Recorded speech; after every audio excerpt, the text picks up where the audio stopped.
আকাশবাণী কলকাতা। খবর পড়ছি প্রবীর ভট্টাচার্য। আজকের বিশেষ খবর হলো, প্রধানমন্ত্রী নরেন্দ্র মোদী বলেছেন, গত 11 বছরে দেশে শুধু দ্রুত আর্থিক বৃদ্ধি হয়নি, জলবায়ু পরিবর্তন এবং ডিজিটাল উদ্ভাবনের মতন গুরুত্বপূর্ণ বিষয়ে ভারত বিশ্বের কণ্ঠস্বর হয়ে উঠেছে। বিজেপি সর্বভারতীয় সভাপতি জেপি নাড্ডা বলেছেন যে প্রধানমন্ত্রী নরেন্দ্র মোদীর নেতৃত্বাধীন সরকার দেশের রাজনৈতিক সংস্কৃতিতে পরিবর্তন এনেছে। আন্তর্জাতিক মহাকাশ কেন্দ্রের ভারতের প্রথম গগনযাত্রী মিশনের উৎক্ষেপণ একদিন পিছিয়ে আগামীকাল বিকেল 5:30টায় উৎক্ষেপিত হবে বলে জানা গেছে। ভারত এএফসি এশিয়ান কাপের যোগ্যতা অর্জন পর্বের ম্যাচে আজ হংকংয়ের মুখোমুখি হবে। বিস্তারিত খবর। প্রধানমন্ত্রী নরেন্দ্র মোদী বলেছেন যে 140 কোটি ভারতীয়র আশীর্বাদ এবং সক্রিয় অংশগ্রহণের ফলে গত 11 বছরে দেশে বিভিন্ন ক্ষেত্রে দ্রুত রূপান্তর ঘটেছে। সামাজিক মাধ্যমে এক বার্তায় তিনি বলেন, সবকা সাথ সবকা বিকাশ, সবকা বিশ্বাস, সবকা প্রয়াসের নীতিতে ভর করে এনডিএ সরকার দেশের দ্রুত ভিন্ন মাত্রার সংবেদনশীল পরিবর্তন এনেছে। শ্রী মোদী বলেন যে এই সময়কালে অর্থনৈতিক বৃদ্ধি থেকে শুরু করে সামাজিক উন্নয়ন পর্যন্ত ব্যাপক এবং সর্বাত্মক উন্নয়নের উপর জোর দেওয়া হয়েছে। প্রধানমন্ত্রী বলেন যে দেশ আজ কেবল দ্রুত বর্ধনশীল বৃহৎ অর্থনীতিই নয়, জলবায়ু পরিবর্তনের মোকাবিলায় নেওয়া পদক্ষেপ এবং ডিজিটাল উদ্ভাবনের মতন গুরুত্বপূর্ণ বিষয়গুলিতে বিশ্বব্যাপী অন্যতম প্রধান কণ্ঠস্বরও। তিনি এও বলেন যে দেশ বিকশিত ভারত গড়ে তোলার লক্ষ্যে আশা, আত্মবিশ্বাস এবং নতুন সংকল্প নিয়ে এগিয়ে চলেছে। প্রধানমন্ত্রী ভারতের উন্নয়ন যাত্রা সম্পর্কে জানতে নমো অ্যাপে থাকা ভিডিও, ইনফোগ্রাফিক্স এবং নিবন্ধের মাধ্যমে যুক্ত হওয়ার জন্য জনগণকে আমন্ত্রণ জানিয়েছেন। বিজেপির সর্বভারতীয় সভাপতি জেপি নাড্ডা বলেছেন যে প্রধানমন্ত্রী নরেন্দ্র মোদীর নেতৃত্বাধীন সরকার দেশের রাজনৈতিক সংস্কৃতিতে পরিবর্তন এনেছে। দেশে কর্মক্ষেত্রে জোয়ার এসেছে। মোদী সরকারের 11 বছর পূর্তি উপলক্ষে নতুন দিল্লিতে এক সাংবাদিক সম্মেলনে তিনি বলেন, এই সরকার একাধিক সাহসী সিদ্ধান্ত গ্রহণ করেছে এবং সুপ্রশাসনে একটি নতুন मानदंड স্থাপন করেছে। प्रधानमंत्री मोदी जी के नेतृत्व में हम 11 साल पूरे कर रहे हैं, जो विकसित भारत और विकसित भारत में अमृतकाल और अमृतकाल के लिए जो सेवा, सुशासन और गरीब कल्याण, इस पे जो समर्पित 11 साल प्रधानमंत्री मोदी जी के नेतृत्व में कार्य हुआ है, it should be written in golden words. Bharat সরকারের উন্নয়ন পরিকল্পনায় গত এক দশকে পরিবেশ রক্ষার প্রতি অটুট অঙ্গীকার প্রকাশ পেয়েছে।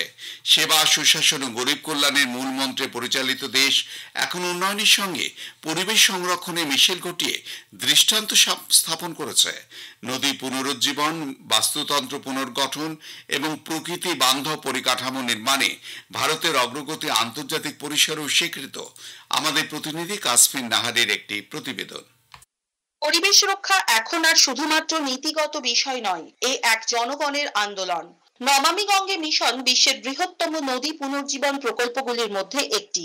এই প্রকল্পের মাধ্যমে গঙ্গার জলের মান উন্নত হয়েছে, জীববৈচিত্র্য ফিরে এসেছে এবং সাধারণ মানুষ স্বতঃস্ফূর্তভাবে যুক্ত হয়েছেন গঙ্গার প্রাণ ফেরানোর কাজে। একই সঙ্গে স্বচ্ছ ভারত মিশন ও গোবর্ধন যোজনা গ্রামীণ ভারতের স্বাস্থ্য ও পরিচ্ছন্নতার চিত্র বদলে দিয়েছে।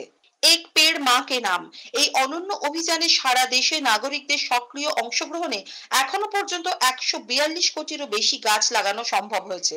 এই দশকেই ভারত বন্যপ্রাণ সংরক্ষণও নতুন দিগন্তে পৌঁছেছে। দেশে এখন কমপক্ষে 3682টি বাঘ রয়েছে, যা বিশ্বের মোট বন্যবাঘের সংখ্যার 75%-এরও বেশি।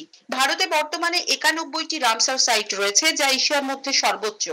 উপকূল ও জলাভূমি সংরক্ষণ ক্ষেত্রে অমৃত ধরোহর ও মিষ্টি প্রকল্প পরিবেশগত সহনশীলতাকে এগিয়ে নিয়ে যাচ্ছে। ইতিমধ্যেই দেশের 13টি সমুদ্র সৈকত ব্লু ফ্ল্যাগ স্বীকৃতি পেয়েছে। ভারতের এই পরিবেশ সংরক্ষণ কার্যকলাপ এখন শুধুই প্রশাসনিক পদক্ষেপ নয়, এটি পরিণত হয়েছে এক সম্মিলিত জাতীয় অঙ্গীকারে। কেন্দ্রীয় সরকারের বিভিন্ন প্রকল্প এখন জন আন্দোলনে পরিণত হয়েছে। স্বচ্ছ ভারত মিশনের মতো প্রকল্পের মাধ্যমে বেড়েছে পরিচ্ছন্নতা, যা দেশ জুড়ে মানুষের মধ্যে সাড়া ফেলেছে, বললেন পরিবেশবিদ ডক্টর জয়ন্ত বসু। গত বিশ্ব জলবায়ু সম্মেলন হয়েছে, সেখানে যে রিপোর্ট কার্ড বেরিয়েছে সেখানে ভারতের স্থান প্রথম 10-এর মধ্যে, সুতরাং যথেষ্ট ভালোই বলা যায়। সামগ্রিকভাবে বনাঞ্চলের পরিমাণ বেড়েছে, এটাও মানতে হবে। সময়ের সঙ্গে সঙ্গে ভারতেও যথেষ্ট বৈদ্যুতিক যানের বাজার বেড়েছে, সেটা যেমন একদিকে বাণিজ্যিক গাড়ির ক্ষেত্রে হয়েছে, পাশাপাশি ব্যক্তিগত গাড়ির ক্ষেত্রে হয়েছে। এটা ভালো জিনিস। আগামী দিনে এটাই আমাদের জলবায়ু পরিবর্তনের বিরুদ্ধে লড়তে অন্যতম অস্ত্র বলে মনে করা হচ্ছে। খবর শুনছেন আকাশবাণী কলকাতা থেকে।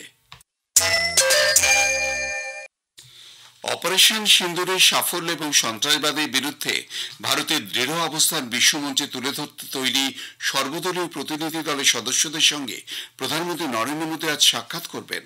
নতুন দিল্লিতে আজ সন্ধ্যায় তাঁর বাসভবনে এই বৈঠকে উপস্থিত থাকার জন্য ওই দলের সদস্যদের আমন্ত্রণ জানানো হয়েছে। বিভিন্ন দলের প্রতিনিধিদের নিয়ে গঠিত এই 7টি দল 30টিরও বেশি দেশ সফর শেষে ভারতে ফিরেছে। প্রতিনিধি দলের সদস্য তৃণমূল কংগ্রেস সাংসদ অভিষেক বন্দ্যোপাধ্যায় ও বিজেপি সাংসদ শ্রমিক ভট্টাচার্য বৈঠকে উপস্থিত থাকতে পারেন বলে জানা গেছে। কেন্দ্রীয় অর্থমন্ত্রী নির্মলা সীতারামন গতকাল নতুন দিল্লিতে জাতীয় বিনিয়োগ ও পরিকাঠামো তহবিল লিমিটেড NIIF এর পরিচালনায় পরিষদের 6ষ্ঠ বৈঠকে সভাপতিত্ব করেন। সভায় অর্থমন্ত্রী এবং অন্যান্য সদস্যরা NIIF এর কর্মক্ষমতা, তহবিল এবং মূল বিষয়গুলো নিয়ে আলোচনা করেন। সীমান্তবর্তী এলাকায় ক্ষতিগ্রস্ত 2060টি বাড়ির জন্য সরকার অতিরিক্ত 25 কোটি টাকা বরাদ্দ করবে। অপারেশন সিঁদুরের পর জম্মু কাশ্মীরের সীমান্তবর্তী জেলাগুলিতে পাকিস্তানি গোলাবর্ষণে ক্ষতিগ্রস্ত বাড়িগুলির জন্য অতিরিক্ত ক্ষতিপূরণ দেওয়ার বিষয়ে প্রধানমন্ত্রী নরেন্দ্র মোদীর ঘোষণার পর এই সিদ্ধান্ত নেওয়া হয়েছে। স্বরাষ্ট্র মন্ত্রক এক বিবৃতিতে জানিয়েছে যে প্রধানমন্ত্রী প্রতিটি সম্পূর্ণ ক্ষতিগ্রস্ত বাড়ির জন্য 2 লক্ষ টাকা এবং আংশিক ক্ষতিগ্রস্ত বাড়ির জন্য 1 লক্ষ টাকা করে অতিরিক্ত ক্ষতিপূরণ ঘোষণা করেছেন। স্বরাষ্ট্র মন্ত্রক এই সিদ্ধান্তের দ্রুত বাস্তবায়ন নিশ্চিত করেছে। অসমের ডিব্রুগড় বিমানবন্দরের নাম পরিবর্তন করে ভারতরত্ন ভূপেন হাজারিকা বিমানবন্দর ডিব্রুগড় রাখার জন্য গতকাল বিধানসভায় একদিনের অধিবেশন ডাকা হয়। সবাই সর্বসম্মতিতে এই প্রস্তাবটি সমর্থন করেছে। বিমানবন্দরের নাম পরিবর্তনের জন্য এবার এটি কেন্দ্রীয় সরকারের কাছে পাঠানো হবে। ভারতের মহাকাশচারী শুভ্রাংশু শুক্লাকে মহাকাশে নিয়ে যাওয়ার জন্য অ্যাক্সিওম 4 মিশনের উৎক্ষেপণ খারাপ আবহাওয়ার জন্য একদিন পিছিয়ে দেওয়া হয়েছে। সোশ্যাল মিডিয়ার একটি পোস্টে ইসরো চেয়ারম্যান ভি নারায়ণ বলেছেন যে আগামীকাল বিকেল 5:30টায় এটি উৎক্ষেপণ করা হবে। এই ঐতিহাসিক মিশনে মার্কিন যুক্তরাষ্ট্র, ভারত, পোল্যান্ড, হাঙ্গেরি থেকে 4 জন মহাকাশকারীকে লো আর্থ অরবিটিতে 14 দিনের বৈজ্ঞানিক অভিযানের জন্য আন্তর্জাতিক মহাকাশ স্টেশনে নিয়ে যাবে।